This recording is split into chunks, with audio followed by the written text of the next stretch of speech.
तरह से B2 का कवरेज होता है, उस तरह से इसराइल के बनाए हुए किसी बम वर्षक का कवरेज क्यों नहीं हो रहा है। कहीं कहीं हमें पढ़ने को मिला कि यमन में हूतियों के खिलाफ B2 का इस्तेमाल हुआ है, मगर उतना प्रभावी नहीं रहा जितनी उम्मीद की गई थी। हूतियों ने भी जमीन के भीतर हथियारों का भंडारण किया है, जिसे टारगेट करने के लिए B2 लाया गया। अक्टूबर 2024 में यमन में हूतियों के खिलाफ B2 का इस्तेमाल ईरान को चेतावनी देने के लिए भी किया गया।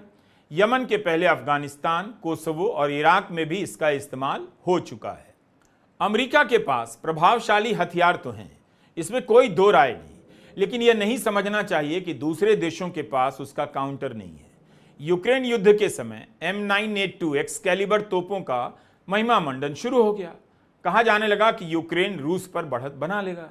बताया जाने लगा कि इराक और अफगानिस्तान में इसने काफी अच्छा प्रदर्शन किया है, लेकिन यूक्रेन में क्या ऐसा हुआ? कई तरह के दावे हैं। इसके बारे में कहा जाता है कि इसका निशाना बहुत सटीक होता है, 25 मील दूर टारगेट को हिट कर सकता है। इससे जो गोले छोड़े जाते हैं उन्हें GPS से गाइड किया जाता है।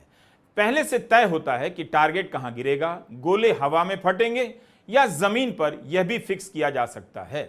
कहा जाता है कि एक बार गोला दागने के बाद तुरंत इसे हटाया जा सकता है ताकि जवाबी हमले का शिकार या आर्टिलरी ना हो। बंकर में भी हमला कर सकता है।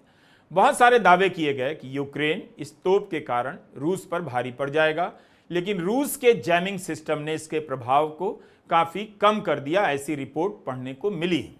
युद्ध के मैदान में यह टारगेट पर हमला नहीं कर पाया। आज की तारीख में इसका प्रदर्शन खराब हो चुका है।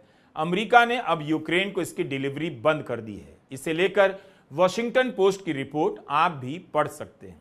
आज तक यूक्रेन और रूस की जंग जारी है। दोनों समय समय पर एक दूसरे पर भारी पड़ते रहते हैं।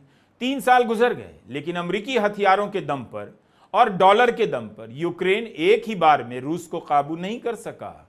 इसी तरह इराक युद्ध के समय स्कड मिसाइलों की चर्चा चली। जब भारत और पाकिस्तान के बीच ऑपरेशन सिंदूर हुआ तो तुर्की के ड्रोन की खूब चर्चा हुई। ड्रोन का इस्तेमाल अब भी हो रहा है हर जगह, लेकिन हथियारों की दुनिया काफी अलग है। इसके कई हीरो हैं और कई सारे विलेन हैं। हम B2 की क्षमता को खारिज नहीं कर रहे हैं, लेकिन हथियार कितने भी घातक और संहारक हों, इनके जरिए अब एक दिन में रिजल्ट नहीं आता। B2 स्टेल्थ अमेरिका लौट गया है और ईरान और इसराइल के बीच फिर से हमला शुरू हो गया है। नमस्कार, मैं रवीश कुमार।